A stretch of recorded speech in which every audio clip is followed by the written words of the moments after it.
and welcome to Girds the Word.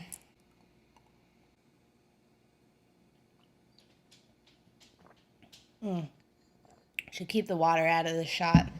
That's off-brand.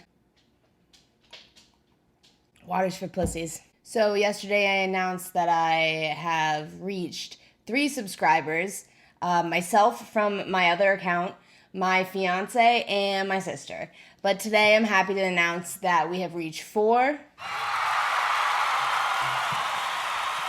You know what? I have 4 subscribers. That's okay. Einstein didn't string sentences together until he was 9. As you may have guessed, these aren't medically necessary.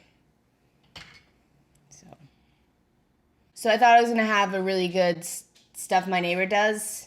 Let's rewind and listen to that stutter. Stuff my neighbor does. I thought I was going to have a really good stuff my neighbor does for you guys this week because we ordered HelloFresh. Bing! HelloFresh. Sponsor me. I have 4 subscribers. I can reach a real audience. But we ordered HelloFresh, and we've ordered from them a bunch of times. They should know how to find the place. And then I got UPS tracking told me it was delivered, and there was a note that said something like spoke with woman customer or left with woman customer. And we weren't home. And when we got home, the box wasn't there. So the woman customer wasn't us. So I was ready to go. I was already planning my speech to the neighborhood, going my door-to-door plan of which of you tweaking ass, dumb ass, boys took my HelloFresh, accepted my HelloFresh when you know it ain't yours. I was ready to go because I live with a lot of, I live in a complex with a lot of shady characters. I've told you about my neighbor. My bike's been stolen. Our detergent has been stolen. That was all by the same guy. The bike I can't prove. I contacted HelloFresh, contacted UPS, and was like, someone done up. I just assumed the worst because I live with people to whom the benefit of the doubt cannot be given. Turns out, after an online chat session with a UPS, possibly robot, maybe a person, I was informed that they reuse tracking codes and the information in the tracking code can stay up to 18 months. And then my box showed up the next day. I was ready to take it off my earrings, take it off my heels, ready to fight a bitch. And then we got our HelloFresh. It was meatloaf. It was good. So our condo complex has a lot of dogs, and there's my dog. I only know the names of my immediate neighbors in my unit. There's 4 of us in this particular unit. Everyone else I'm on a dog name basis with. That's something I'm trying to coin. Go with me. It's when, and dog owners will understand this, it's when you see someone a lot and you never interact with the human. Your dogs interact and you talk about them. I'll take Charlie out and I'll be like, hey, Princess, hey, Tinkles, hey, Brutus, how's it going, Sugar? Glad to see that skin condition cleared up. Hey, Dot, hey, Spot, hey, Teacup, how you been? Hi, Parker, hey, Goose, how you doing, Bubbles? Glad to see you're feeling better, Penelope. I like that haircut. I'm on a dog name basis with a lot of people in my complex. And now it's time for another SNL pitch. I want to do Wyclef'S Daycare. Wyclef'S Daycare, aye. No, it should be Wyclef'S Daycare, eh. And I thought about him in a daycare setting, and he's the supervisor. It's just him, and there's little kids running around and doing little kid stuff, and he's like, no fighting. He could teach them the months of the year by singing Gone to November. January, February, March, April, May. And the kids are like, well, what comes after May? And he's like, oh, I see you crying, but girl, I can't stay. And he could teach them grammar. So it'd be like, repeat after me. I ask myself why, oh, why. I ask myself why, oh, why. Refugees in the building. Dance around the border like I'm Cassius Clay. So in other episodes, we've talked about office small talk.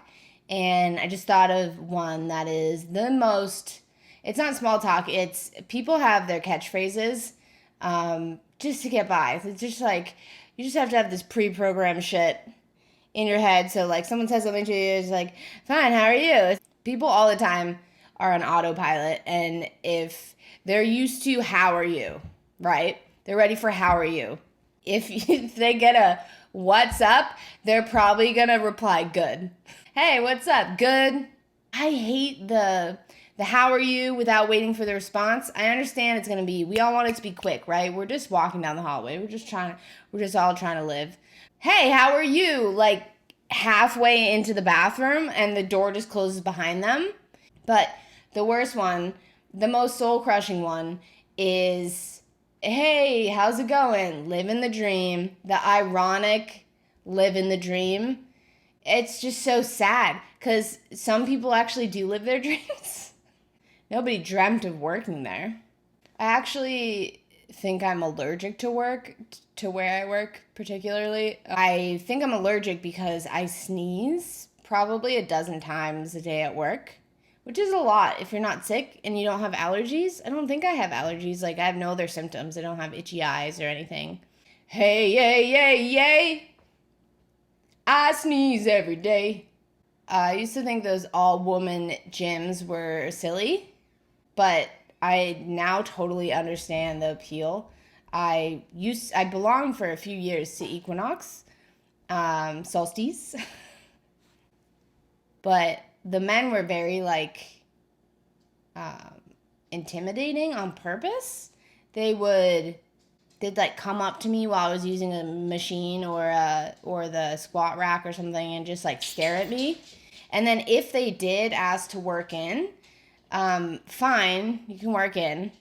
But one guy, he stood in front of me the entire time. So like he would do his set and get up, and then I'd go on the machine and do my set, and he'd just stand looking at me while I did it. Like, he didn't look away.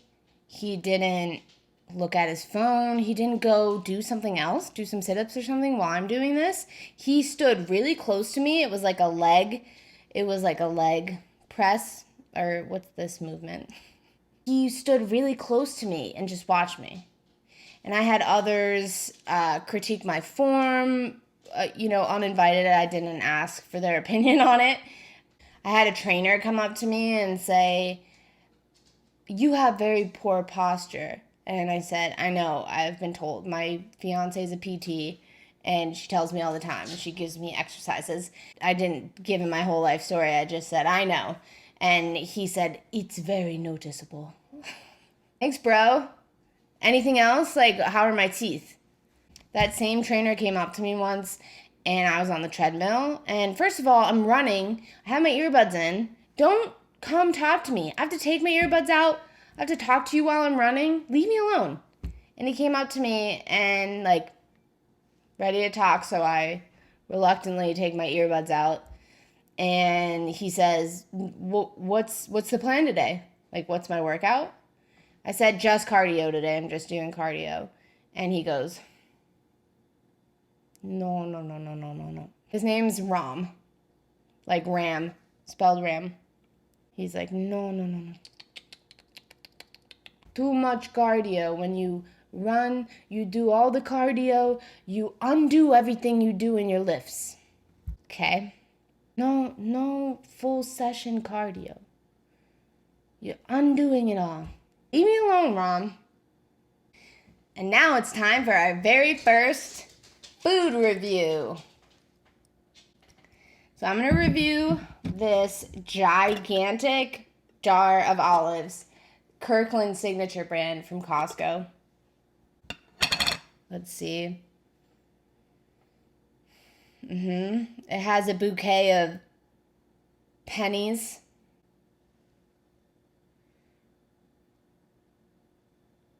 It's got decent legs. Now let's give it a try here.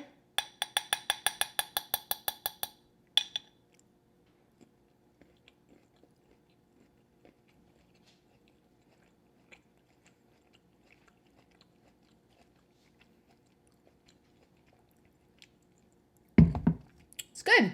It's got good texture, good salty snack. I give it 4 out of 5 gourds. I'm gonna have another. So thanks as always, future me, for tuning in from your other account.